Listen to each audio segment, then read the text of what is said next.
Nice to meet both of you. How you Hello. doing? I'm good.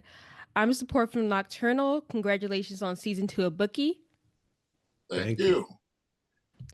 Bookie is known for balancing humor with intense drama. How do you both approach finding the right balance between comedy and tension in your performances, especially as the stakes get higher in season 2? You know what I try to do is just play play the scene, play what exactly is on the page, because it is high stakes, right? And it is sometimes dangerous positions that we're put in, but it's so funny too. You know, we go into like East LA into this super drug dealer, human trafficker, killer's house to collect money.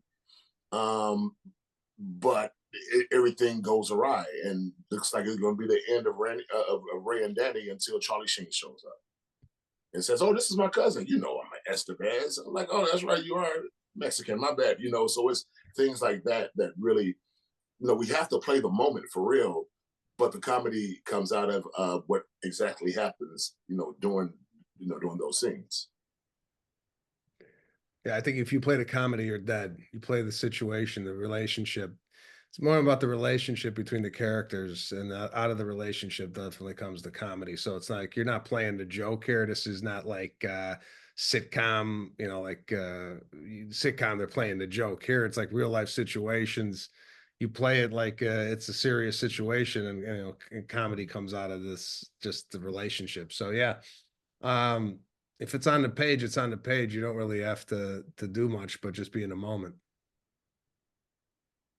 Danny and Ray seem to be constantly caught in a web of complicated situations, both within the world of gambling and their personal lives. How do these external pressures impact their relationships with other characters? And are there any new alliances or conflicts that we can expect in season 2?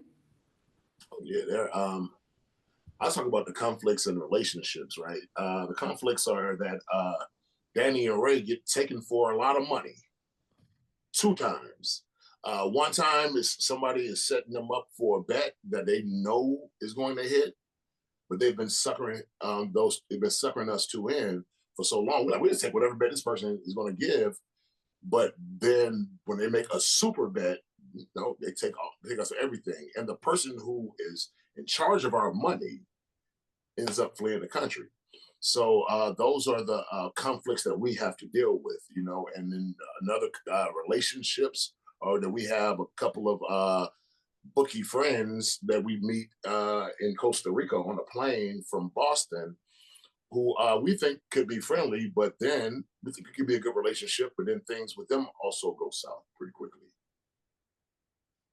Yeah, due to poor decision making on the behalf of Danny and Ray, we find ourselves in business with people we would probably never be in business with, just because we made one decision. It opens up a Pandora's box of a variety of different personalities that we come across, which again brings out some great comedic scenes in the fact that we're going down to Costa Rica and meeting a guy that does offshore gambling that we would never come across because we made a poor decision in the past. So yeah, and also we're trying to deal with our personal lives. I got a wife that I'm constantly in battle with.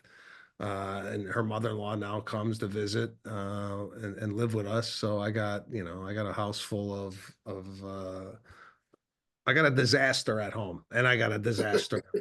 I can't get away. It's such a funny show to watch. I Thank you. appreciate it. We have Really a good enjoyed time it. doing it too. Yeah. Yeah, it's hard to watch some scenes, but it just makes up for so much hilarity, basically. Man, I appreciate that. Thank you. Thank you. It was great speaking to you both. Take care. Okay, have a good one. Thank Bye. you. Hello, I'm support from Nocturnal. Congratulations on season 2 of Bookie. Thank you. Thank you. As co-creators, executive producers, and writers of Bookie, how did you work together to develop the storylines for season 2? What were some of the challenges or surprises in crafting the next chapter? Well, we left off with sort of a situation we knew we had to pick right up. Actually did that at the end of this year as well. So we do ourselves the favor of at least teeing something up for the next year, and then we're kind of on our own, right? Yeah. So We knew both characters, Danny and Ray, had family issues yeah. and marriage issues. A grandmother who was going through a crisis with her betrothed, and so that was first and foremost where we started season 2, was continuing that story, and beyond that, we sit in a room and we make stuff up. With intense cliffhangers and revelations in season 1, fans are eager to see where the story goes next. Are there any new characters or plot twists in season 2 that you're particularly excited for audiences to experience? Well, I think Yeah. you got to hang in there for episode 2. Yeah. There's some wonderful surprises in episode 2 that I don't want to give them away, but it's kind of like a fever dream. They go on a wild adventure, season 2, and there's episode 2, yeah. Episode 2, Yeah. sorry. And there's a sort of a really fun Deus Ex Machina that gets them out of it. And they have on the overriding level, they have the problems of their family situations get much more complicated, and their money situation gets much more complicated. And there's a little skullduggery with our old friend Rob Cordray that's a lot of fun too. Yeah, and even in success, they're struggling. They're not predators by any mean. They're not the criminal masterminds that dominating the story. They're absolutely just shit goes bad for them all the time. Even when they have money, they don't know what to do with it. So that was part of the joy of writing the show, is recognizing that they're really the victims. They're not the predators. They're really the victims, despite the fact that they're these tough bookies. Right. Exactly, and it's so fun to watch. Season 2 of Bookie dives deeper into the high-stakes world of gambling and personal consequences. Chuck, given your history with shows that explore complicated human relationships, how do you balance the character-driven storytelling with the show's darker elements? You guess. It's really just it's a conversation that we have all the time. What's the right tone? Are we still doing a comedy? And if so, what about this is comedic?